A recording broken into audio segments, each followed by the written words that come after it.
Hi views, எல்லோரும் எப்படி இருக்கிறீங்க?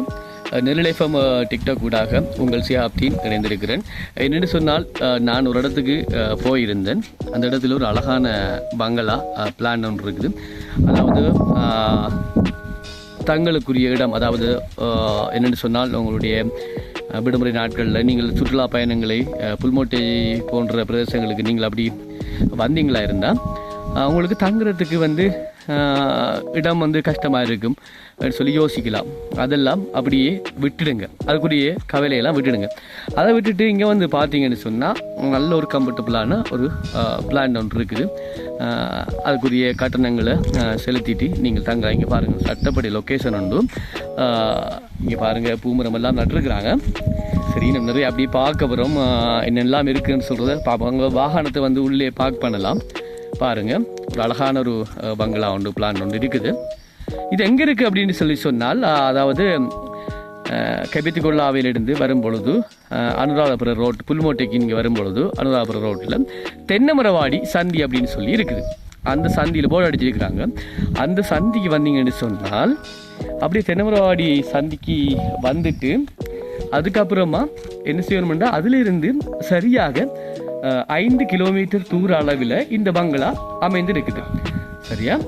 அதாவது முல்லைத்தீவு செல்லக்கூடிய ஒரு பிரதான பாதையாகவும் இருக்குது. திருவண்ணாமலையிலிருந்து வரும்பொழுதும் முதல்ல உங்களுக்கு கிடைக்கிற கிராமம் என்னென்னு சொன்னால் புல்மோட்டை கிராமம்.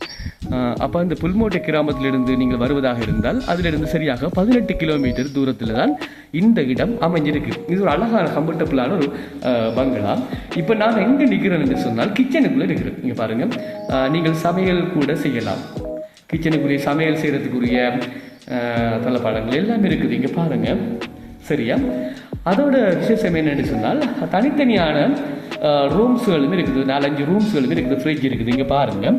இப்போ அப்படியே என்ன செய்ய போகிறேன்னு சொன்னால், மேலே போகிறேன். மேலே கூட உங்களுக்கு இடம் இருக்குது. மூடி இருக்குது. டோர் முடிஞ்சால் ஓப்பன் பண்ணுறேன்னு பார்ப்போம். ஓகே கைஸ், ஒரு சட்டப்படியான ஒரு இடமாக இருக்குது. முக்கியமாக திருவண்ணாமலையிலிருந்து வர்றவங்க புல்மோட்டை கிராமத்தை தாண்டி கொண்டு வரக்குள்ள முல்லைத்தீவு செல்லக்கூடிய ரோட், அதாவது தென்னமரவாடி அப்படின்னு சொல்லி ஒரு இடம் இருக்குது. அந்த சந்தியால் அப்படி நீங்கள் போட்டு வரக்குள்ள ஒரு 5 கிலோமீட்டர் தூர அளவு வரக்குள்ள உங்களோட வலப்புறமான கைப்பக்கத்தில் திருப்பினீங்கன்னா உடனே ஒரு 100 மீட்டர் தூரம் வராது. அதில் தான் இந்த பிளான் இருக்குது. பங்களா பாருங்கள், எப்படி சட்டப்படி இருக்குன்னு பாருங்கள். இரவு நேரங்களில் நீங்கள் தங்கலாம். என்னென்னு சொன்னாங்க, லைட் இருக்குது, எல்லா வசதியோடையும் இருக்குது.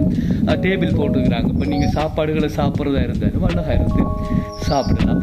நாங்களும் ஒரு ப்ரோக்ராம் ஒன்று செய்வதற்கு இதை புக் பண்ணுறதுக்காக வந்திருந்தோம். இது தென்னமரவாடி பகுதியில். இன்னொரு விஷயத்தை நான் காட்ட மறந்துட்டேன். இங்கே பாருங்கள், நீங்கள் தூரத்தில் பாருங்கள். நான் மேலே இருந்தேன், இப்போ கழிச்சு கொண்டிருக்கிறேன். பார்க்கக்குள்ள ஒரு என்னென்னு சொன்னால், ஒரு பீச் ஒன்று இருக்குது. பாருங்கள், எப்படி ஒரு ஆற்று பகுதி ஒன்று இருக்குது. அது தூரத்தில் தெரியுது, ஒரு பாலம் ஒன்று தெரியுது. பாருங்கள், அதில் போயிட்டு அப்படியே மாலை நேரத்தில் அப்படி காற்று வாங்கிட்டீங்க நின்னீங்கன்னு சொன்னால் வேறு லெவல் பாருங்கள். அப்படி அது கூட இருக்குது இங்கே. சரியா? அதோட இன்னொரு விசேஷம் என்னென்னு சொன்னால், பக்கத்தில் நீங்கள் காலை உணவுகளை சமைக்கிறது அப்படின்னு சொன்னால், மதிய உணவு சமைக்கிறேன்னு சொன்னால் இறால் எடுக்கலாம். இறால் நல்ல விலை குறைவுக்கு இறாலையும் எடுத்து சமைச்சு சாப்பிட்டு குடும்பத்தோட ஃபுல்லாக ஒரு பண்ணொன்று எடுத்துகிட்டு போகலாம். காக்கோய், நம்மளோட சுவைப் சார் சொன்ன மாதிரி, அந்த பேர் சுவை பார்க்குறோம். அவர் சொன்ன மாதிரி காக்கோய் நல்லா நின்று சமைச்சு சாப்பிட்டு போகலாம். உங்களோட குடும்பத்தோட விடுமுறை நாள் அப்படி நீங்கள் கழிக்கிறோம்னா மிஸ் பண்ணிடாதீங்க. ஓடி வாங்க. பாருங்க, மேல்வாடியில் நிற்கிறது. ஆனால் பூக்கண்டு கூட நட்டு வச்சுக்கிறாங்க. வேறு லெவல் வெரைட்டியாக இருக்குது. பாருங்கள், கேட்டு மூடி இருக்குன்னு திறக்கலாம். திறப்பிற்கு நான் கேட்டிருந்தா ஓகே. அதுபோல் சரி. அப்போ நான் என்னண்டா மறந்துடாமல் நிலைப்போம் டிக்டாக் சேனலை அப்படியே கொஞ்சம் ஃபாலோ செய்துங்க. இப்போ நான் போடுற வீடியோக்கும் உங்களோட லைக்கையும் கொடுத்துடுங்க. சரி, ஷேர் பண்ணி விடுங்க. அப்படி நீங்கள் யூடியூப் பக்கம் போவீங்க தானே, எப்பயாச்சும் அப்படி போகும்போது நேரடி அப்படின்னு சொல்லி டைப் பண்ணிங்கன்னு சொன்னால் யூடியூப்பில் அப்படியே போயிட்டு சப்ஸ்கிரைப் பண்ணி விடுங்க. சரியா? பக்கத்தில் மறக்காமல் பெல் பட்டனையும் கிளிக் பண்ணி விடுங்க. ஓகே, இது புல்மோட்டை அடிக்கு. இதில் இந்த வீடியோவில் நான் தொடர்பை ஏற்படுத்துறதுக்கு இந்த ஃபோன் நம்பரை பக்காவாக போடுவேன். அதுக்கு அடிங்க. வேலை செய்யாட்டியும் திரும்பவும் அடித்து பாருங்க. ஓகே, மட்டும் ஒரு வீடியோட சந்திக்கிறேன்னு சொல்லிக்கொண்டு விடைபெற்று சொல்கிறேன். நான் யாருன்னு சொன்னால் MS Siyabdeen. Okay guys, YouTube views. Okay.